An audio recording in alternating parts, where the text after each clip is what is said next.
योग एवं अध्यात्म के आराध्य पर ब्रह्म परमेश्वर योगीराज भगवान श्री कृष्ण के पावन श्री चरणों में शीर्ष साष्टांग दंडवत प्रणाम करते हुए आज हम सब लोग योग, आयुर्वेद एवं प्राकृतिक चिकित्सा के इस सत्र में हम देखेंगे एक ऐसा पौधा जो विलक्षणीय लाभों से युक्त है और जो एक परोपकारी पौधा है, जिसके बारे में हम सबसे प्रथम जानेंगे कि इस पौधे का नाम क्या है। उसके बाद अलग अलग भाषाओं में इसको क्या कहते हैं और इसको कौन से व्याधियों में हम लोग इस्तेमाल कर सकते हैं। ये बहुगुणी पौधा है, माने एक ऐसा वट वृक्ष है जिसका हम सब लोग मराठी में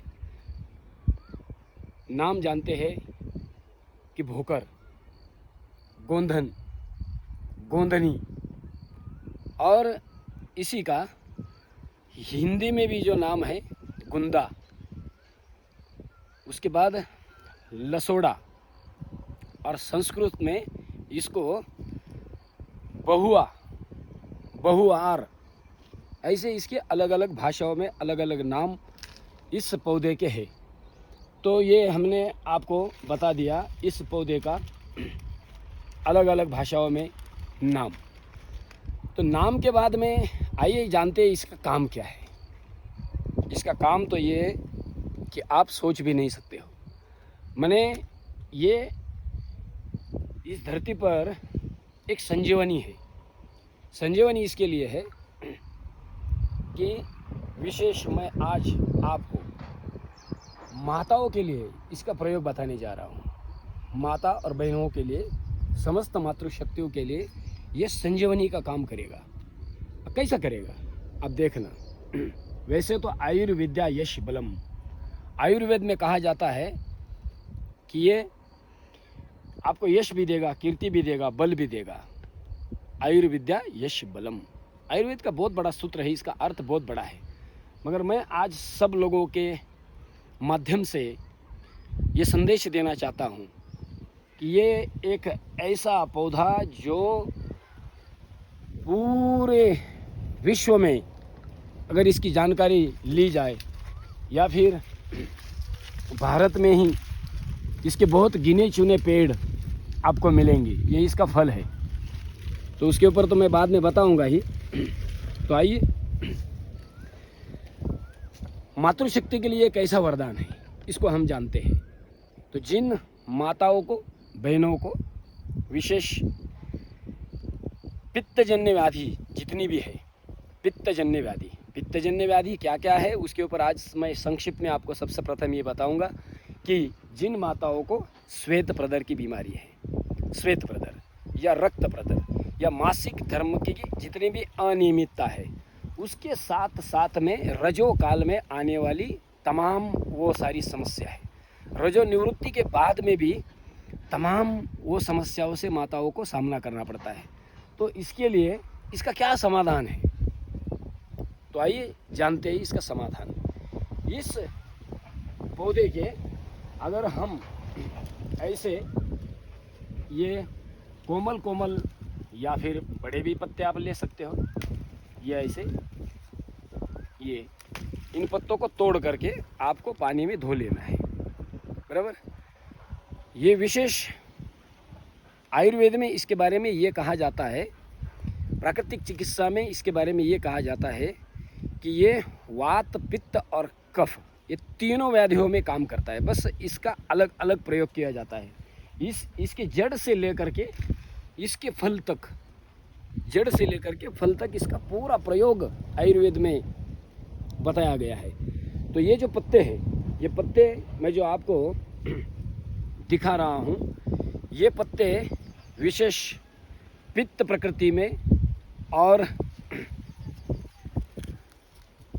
कफ प्रकृति में ये काम करते हैं, पित्त में और कफ में। ऐसे नाग के, माने जो पान का पत्ता होता है, जिसको नागिली का पत्ता कहा जाता है महाराष्ट्र में, तो हम लोग जो है इसको पान के समान ऐसे धो करके प्रतिदिन खाली पेट अगर इसके 5 से 10 पत्ते खाए जाए तो सबसे प्रथम तो जिनकी प्रकृति एसिडिक है। एसिडिक प्रकृति जिनकी है उनको तुरंत लाभ मिलेगा। जैसे पत्ता आप खाओगे तो आपकी जो प्रकृति है ये अल्कलाइन हो जाएगी। ये इसके फल है। जैसे अभी मैंने आपको पत्ते दिखाए, ये इसके फल है। ये फल अभी कच्चे हैं, तो कच्चे फल भी जो है प्रतिदिन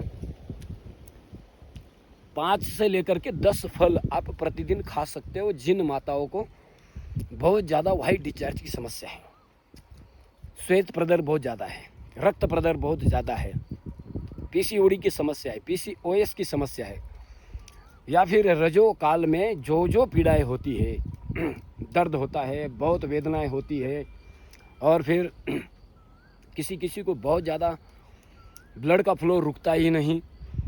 4 दिन जाना चाहिए तो 8-8, 10-10 दिन, 15-15 दिन, या महीना में 1 महीना में 2-2 बार पीरियड माने साइकिल आ जाती है, और हार्मोन्स का इम्बैलेंस पूरे शरीर में हो जाता है, माताओं का सौंदर्य बिगड़ जाता है।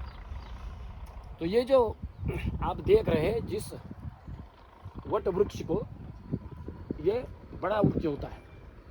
मैं तो अभी फ़िलहाल मेरे खुद के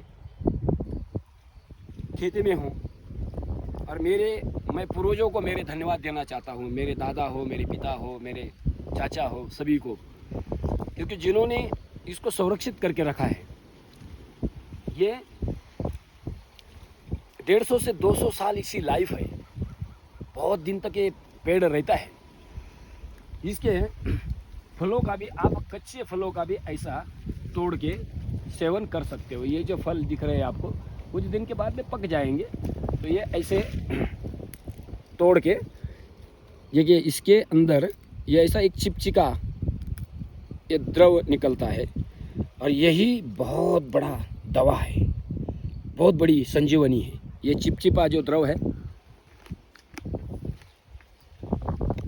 बीज निकाल देना और मधुर फल का आनंद लेना। इसका अचार भी करते हैं, इसका मुरब्बा भी किया जाता है। अचार तो आज बाज़ार में बड़ा महंगा मिलता है। मैं यहाँ इस पेड़ के संदर्भ में, इसके दवाओं के, इसके गुणों के संदर्भ में मैं कोई व्यापार नहीं कर रहा, मैं एक उपचारात्मक दृष्टि से आपको बताने का प्रयास कर रहा हूँ। तो ऐसे अगर इसके ये कच्चे फल हम सब लोग प्रतिदिन खाली पेट अगर खाते हैं, खाली पेट 3 से 5 पत्ते या फल खा लेना। जिनको विशेष बहुत ज़्यादा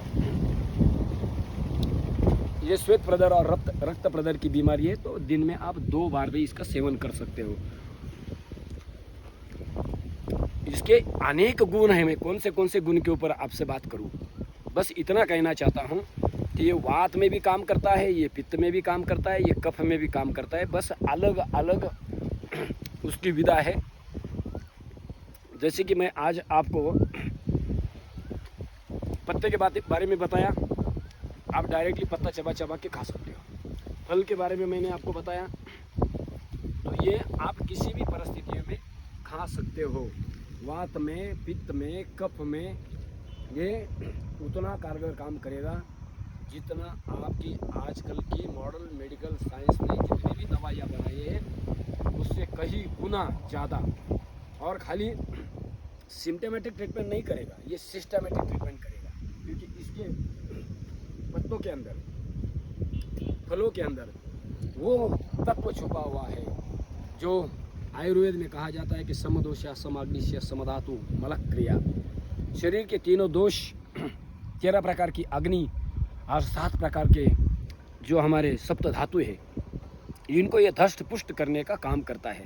तो मैं आज आपके सामने ये एक ऐसा पेड़, जिस पेड़ के बारे में कई लोग जानते नहीं, बस अनजाने में इस पेड़ को उखाड़ उखाड़ के फेंक देते हैं। तो मेरी आपसे विनती है कि आप इस पेड़ का भी संरक्षण कीजिए, प्रकृति का भी संतुलन कीजिए, इस पूरे इन्वायरमेंट का भी संतुलन आपसे हो जाएगा। और ज़िंदगी में कम से कम अगर आप कुछ नहीं कर सकते तो कम से कम एक पेड़ तो लगाना। तो मैंने आज आपको श्वेत प्रदर के लिए, रक्त प्रदर के लिए इसकी जानकारी दे दी। ये इसके ऐसे है, देखिए अंगूर के जैसे कैसे फल इसके आपको दिखते हैं, तो ये इसके फल है। तो बस मैं आपसे यही विनती करना चाहता हूँ, बचाइए। ये बहुत बड़ी संजीवनी है, धरती की संजीवनी है। इस वृक्ष को बचाइए, हाथ जोड़ के करबद्ध मेरी प्रार्थना है। लाभ मैं इसके ऊपर कितने भी वीडियो अगर बनाऊं तो आपको जान करके हैरानी नहीं होनी चाहिए, क्योंकि ये बहुत ही लाभप्रद वृक्ष है। तो आइए सब लोग मिल करके इस पेड़ का संवर्धन भी करते हैं और कम से कम जीवन में एक पेड़ लगाते हैं। एक पेड़ अभी अगर हम लगाए तो 100 यज्ञ करने का पुण्य आपको मिलेगा। तो परम पूज्य प्रातः स्मरणीय योग ऋषि स्वामी जी महाराज एवं परम पूज्य प्रातः स्मरणीय आयुर्वेद शिरोमणि आचार्य श्री के साथ मैं समस्त उन ऋषि परंपरा को, कृषि परंपरा को कोटि कोटि धन्यवाद देता हूं। मैं गोकुल जी आपसे विदा लेता हूं आज के इस जानकारी में। आपको ये जानकारी कैसी लगी? आपके गांव में, आपके अलग अलग शहर में इस पेड़ को कौन से नाम से आप बोलते हो, वो भी आप कमेंट में ज़रूर लिख देना। तो इसका उपयोग कीजिए। आज के लिए इतना ही, आगे फिर मिलते हैं एक नए वीडियो के साथ में, नई जानकारी के साथ में। तो दंडवत प्रणाम, ओम।